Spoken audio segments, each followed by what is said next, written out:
Senator Josh Hawley grills the NARA nominee that was put forward by Joe Biden. Her name is Colleen Shogan, and she is going to be one of the most powerful people in the whole world. As we now know, if you are the head librarian for the United States, you have the power to instigate criminal prosecutions against former presidents. If they have overdue library books, oh my goodness, you can use the FBI, the DOJ, you can get permission from the president to go after them. It's not even a big deal.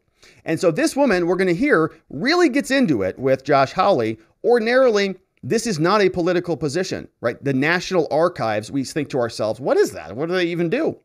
But because of what's happening with the Donald Trump saga, we know that this is a very powerful position because it opens up an entire possibility of criminal prosecution.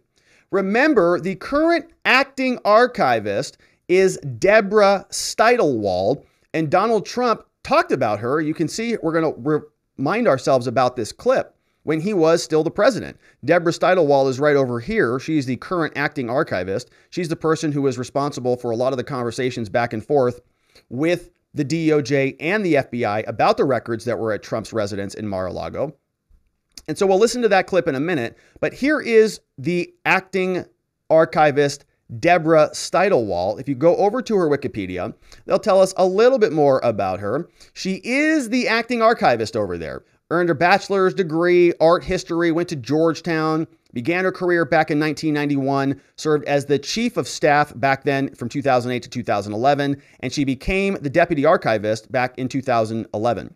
2018, appointed to a different commission, and she became the acting archivist just earlier this year, May 1st, 2022, right? And now this woman, as we know, instituted and initiated the inquiry against Donald Trump. You remember this article from the Washington Post back on February 9th, 2022. After this actually happened before she became the acting director, but the National Archives, this position, asked the Justice Department to investigate the handling of Trump's White House records. They initiated it. They say the National Archives has asked the DOJ to examine Trump's handling of the records. Right after Joe Biden took office, right, he started to make all sorts of changes. One of those changes was to waive executive privilege. We fast forward to February 2022. The archivist is now asking the DOJ to go and investigate all of this. That led to the seizure of the documents, the warrant, and the entire saga that we're in now. So this is a very important position. And it was not political up until this year. And here is a clip of Donald Trump congratulating Deborah Steitlwald, who was the acting archivist. And he made a little quip that I don't think she liked all that much. Let's listen. Deborah Steitlwald, Deputy Archivist of the United States. Right here. That sounds like a very big job. That's a lot of archives, isn't it? How many buildings does that take up, right? Great job. I hear you do a great job. Thank you very much. Oh, yeah. And if you see that, there's this one moment right there where she does not like that comment. Her eyes droop right there. When he says, how many buildings is that? She says, oh, you orange something or other. I don't even care about your congratulations. You shouldn't even be a president. All right, and you can watch her face as soon as he says that little quip. Watch. That's a lot of archives, isn't it? Yeah, she doesn't like that comment. How many buildings does that take up, right? Great job. Oh, didn't like that at all. Thank you very much. How many buildings did not like that comment? And of course, she initiated the investigation of Trump's residence by saying there are overdue library books over there. So you can see, don't anger your librarians. They are not happy about any of this stuff. And so Josh Hawley gets into it with Colleen Shogan, who is going to be the nominee for this position. And a little bit about her, we can hear from the White House Historical Association that Colleen Shogan is the senior vice president over there. She joined the association in 2020, 15 years of government service, worked in the United States Senate, also senior executive at the Library of Congress, vice chair, Women's Suffrage, Centennial Commission, all sorts of commissions. Teaches at Georgetown. And she went to Yale. Oh, okay, so didn't go to Harvard, but went to Yale, which is just as bad, but to a lesser degree.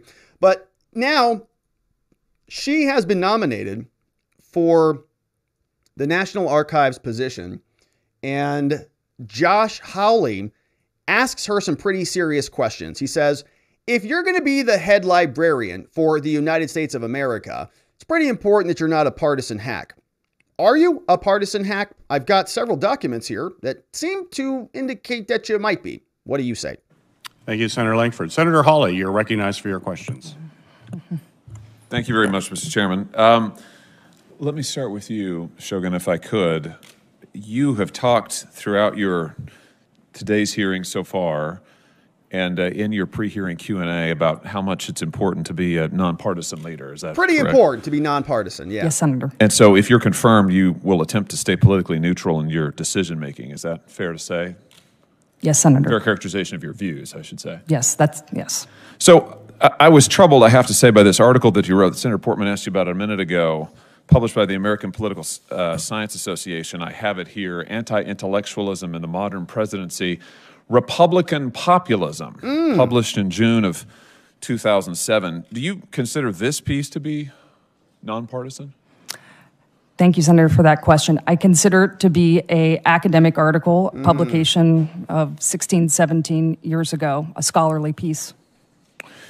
Yeah. Okay, and on this point, 17 years ago, right, that's a pretty long time, and you sort of have statute of limitations in criminal law. You know, if somebody commits a crime and you don't prosecute that crime within a certain period of time, well, you kind of lose the opportunity to prosecute that crime, and we sort of let bygones be bygones. But do we do that for public officials and for national archivists and for other people? Do they sort of get to escape that history? I don't know. But she makes that point. She says, well, look, it was an academic article. It was institutional. It was 17 years ago, and it's not even relevant. But watch what Josh Hawley says right after that. I laughed my butt off. In the Modern Presidency, Republican Populism, published in June of 2007. Do you consider this piece to be nonpartisan? Thank you, Senator, for that question. I consider it to be an academic article, publication of 16, 17 years ago, a scholarly piece. Scholarly. Now watch Josh. Yeah, let's dig into it a little bit. Yes. You write in your paper that to combat allegations... Did you hear the laughter in the room? She goes, yeah, it's 17 years old and it's an academic article. And he says, yeah, that's the one I'm talking about. We're going to get into that heavy. So get ready, lady. And there is literal laughter. I don't know if you can hear that. There's literal laughter in the actual room. 2007. Do you consider this piece to be nonpartisan? Thank you, Senator, for that question. I consider it to be an academic article, publication of 16, 17 years ago, a scholarly piece. Yeah, let's dig into it a little bit. You write in your paper that to combat allegations of elitism, recent Republican presidents have adopted anti-intellectualism. How would you define anti-intellectualism? Thank you, Senator, for that question. The ability to speak in very plain, common sense terms to Americans.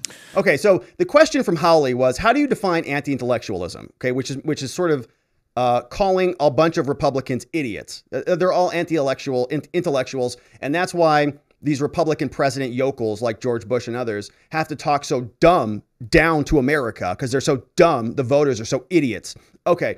And so she answers that pretty nicely. What do you mean by that? She says, well, talking to people simply so that they can understand us is what she says. So you say recent Republican presidents, but your case studies are Dwight Eisenhower and Ronald Reagan, and then coming up, I think, to George W. Bush. So what's the point here? I mean, you say at one point, Republicans tend to exhibit anti-intellectual qualities. Democrats, on the other hand, coalesce on the intellectual tail of the continuum. They're smarter. So is the point that they're smart. Republicans are stupid and Democrats are intellectual?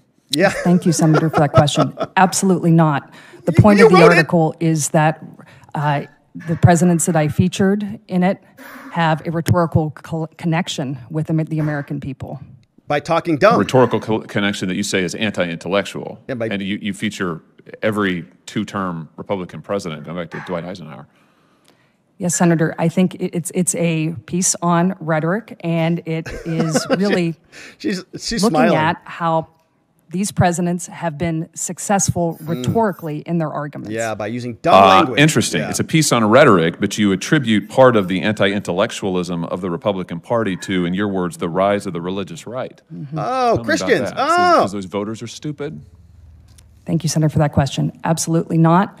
And if I am confirmed as Archivist of the United States, I look forward to welcoming all Americans to the National Archives. Okay, so there's the bullet So, point. Yeah. do you think that people who voted for Donald Trump are anti-intellectual? Thank you, Senator. I would not make any judgment on the people who voted for President Trump or any other president. So you don't think the people who voted for Dwight Eisenhower or Ronald Reagan or George W. Bush, they weren't anti-intellectual? The anti-intellectual rhetoric just appealed to them because what? What's your theory? Thank you, Senator, for that question. As I said, presidents are able to speak in common sense, plain terms to Americans that they understand.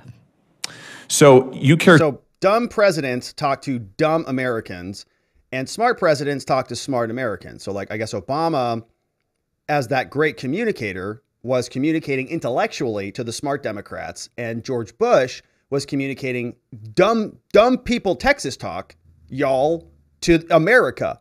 And the rest of them are just stupid, is what she's saying. Characterize President Reagan as having, quote, less than impressive intellectual capacities. Less than impressive. You said President Eisenhower and Bush were decidedly intellectual. You said Reagan engaged in intellectual posturing.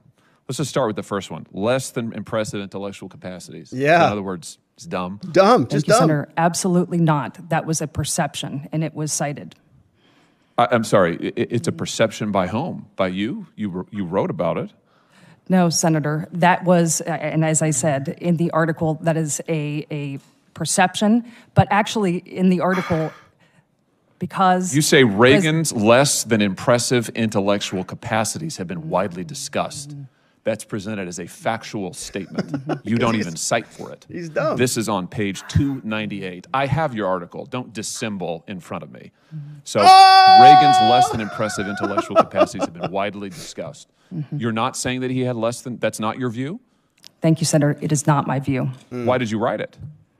Thank you, Senator. That is not my view. My view was focused on his rhetorical capabilities. That's not what your sentence says. Listen, you wrote an article saying basically that Republican voters are stupid, that Republican presidents deliberately appeal to anti-intellectualism. You roll it all up in this thing called Republican populism, yet you're trying to present yourself here as a nonpartisan. In fact, you're an extreme partisan, and your record shows that. You're someone who has denigrated Republican presidents, every two-term Republican president, I hope I'm not leaving anybody out, that has, since the Second World War, and their voters in this lengthy article. I mean, I just don't understand. If you wrote it, why won't you stand behind it?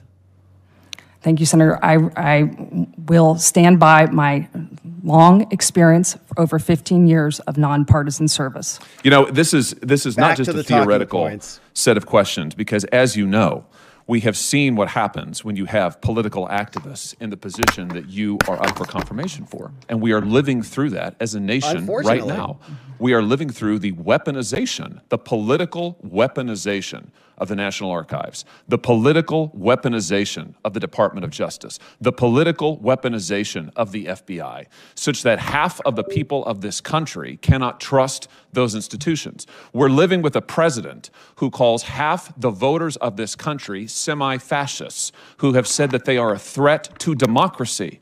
This is an elected American president who makes these outrageous statements.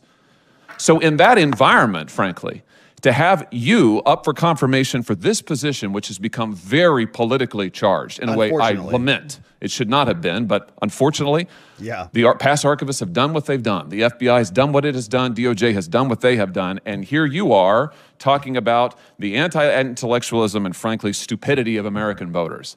I mean, if that isn't playing to type, I don't know what the world is. Yikes. I mean, it's basically a self-parody. How can you assure me or anybody watching this hearing, the millions of Americans, 75 million Americans who voted for a Republican in the last election, how can you assure them that you will be truly nonpartisan, given what you have said over a period of years? Thank you, Senator. I stand by my record of nonpartisan service at the Congressional Research Service, the Library of Congress, and at the White House Historical Association. And I invite anybody to talk to the people that I have worked with for years in my nonpartisan government service. Mr. Chairman, without objection, I'd like to enter this article, Anti-Intellectualism in the Modern Presidency, Republican Populism. I'd like to enter it into the record. Without objection. I'd invite everybody to read this. You can read the words for yourselves. You can read the entire article for yourselves, and folks can make up their own minds. I think when they do, they'll be really disappointed. I'm deeply disappointed. Thank you, Mr. Chairman. Thanks, Senator Hawley. Josh Hawley lamenting the fact that the DOJ has taken essentially guidance from the National Archives and dictated that a former president should be prosecuted. Josh Hawley unhappy with that and letting Colleen Shogan, Biden's nominee, and I believe somebody who was confirmed to be the next NARA nominee, calling her out on some of those prior articles where she was calling Republicans a bunch of dum-dums all over America because Republicans use dum-dum words and they use big smart words with multiple syllables in it.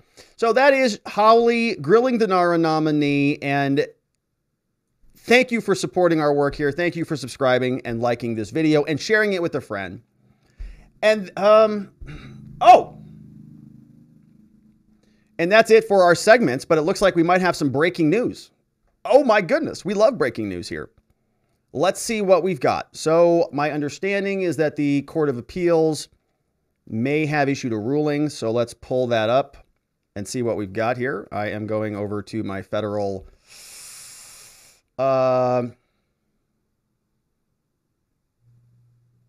order. Yes, we do have some orders here.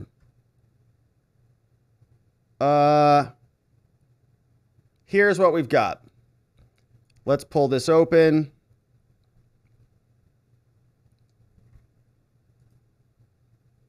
Okay, so I am actively downloading a couple things as we speak. And I'll get these queued up because we do have some orders to go through. Hang on a second.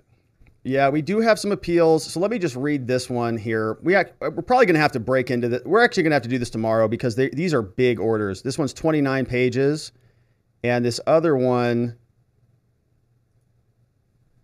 let's see what we've got here. Okay, so this one is extremely short. So this is the breaking news right here. All right. This is the order. The 11th Circuit Court of Appeals just came out and issued a ruling on the appeal from the government prosecutors. You can see it is a 2-page order. Donald Trump versus the United States of America on appeal from the Southern District of Florida. Here's the order. The motion for leave to file a Fourth Amendment. Wait, what is this? That one's granted, so they can file an amicus. A motion for leave to file an amicus there, it's also granted. Okay, so that's not the one that we want. This is the one that we want. 29 pages, 11th Circuit Court of Appeals, appeals from the United States District of Florida, per curiam opinion by 3 judges, Rosenbaum, Grant, Brasher, Circuit Court judges. Let me see if I can get the red highlighter out here on this. No, I'm not going to be able to do it right now. All right. It says the following. The execution of a search warrant at the residence of the former president. He moved for special master to be appointed. The district court granted the motion in substantial part. Now the U.S. moves for partial stay of the district court's order as to roughly 100 documents. We decide only the narrow question presented, whether the United States has established that it is entitled to a stay of the district court's order, meaning Judge Eileen Cannon's order is reversed, to the extent that it is entitled to the stay, to the extent that 1, it requires the government to submit for the special master's review the document with classification markings. Okay, so those 100 documents are not going over to the special master.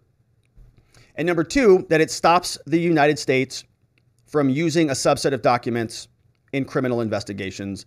And we conclude that it has. Right? So this means that the government wins on both appeals. So the investigation, criminal investigation is going to move forward, and the special master is not going to get those documents. We stress the limited nature of our review. The matter comes before us on a motion for a partial stay. We cannot and do not decide the merits of the case. We decide only the traditional equitable considerations, including whether the United States has shown a substantial likelihood of prevailing on appeal, the harm that each party might suffer, and where the public interest lies. For the reasons explained below, we'll read through that all tomorrow. 29 pages, we'll do that. We'll save that one for tomorrow. But we grant the United States motion for a partial stay pending the appeal. So victory for the prosecutors, and we'll have to see what Trump's team does, whether they want to appeal this to the Supreme Court or not. And, you know, honestly, this is kind of an interesting thing because this kind of solves the Trump dilemma in a way. Remember what we talked about earlier on the program? There is a little bit of a Trump dilemma that exists, and let's pull that back up. Remember that if Trump has to respond, the Trump dilemma was that if he wants to know what the classified documents are or what's in them and wants the special master to have them, then the special master says, well, you got to tell us some information about the classified documents. Trump doesn't want to talk about the classified documents because of the Trump dilemma. If he had documents that he shouldn't have had, then he doesn't want to admit that. And if he acknowledges that he declassified documents that he didn't know or knew he had, then he admits that, right? It fulfills that mens rea mental state component. So what the judge just did, what the 11th Circuit just did is they removed that dilemma. Trump doesn't have to respond and communicate about the status of the classified documents because the special master is not getting those documents. So this is pretty interesting. This will be pretty interesting to see what Trump's defense team does. Again, we've got a blind spot because we don't know if Trump knows what the documents were or not. If he does, then we can understand what his position will be on whether to declare or not that the documents were classified or declassified, if he knows what they are. But if he doesn't know what the scope of those documents are, it's dangerous to say I declassified everything or to make individual proffers if you don't know what is in there. So it's sort of a precarious position. But if the 11th Circuit just took that away by saying the special master's not getting those documents anyways, then Trump doesn't actually have to answer that question, right? So it kind of helps him a little bit because he doesn't have to decide. The special master said, I need your position on these confidential documents. Did you declassify them? Yes or no? Trump does not want to answer that question because it exposes him to criminal liability.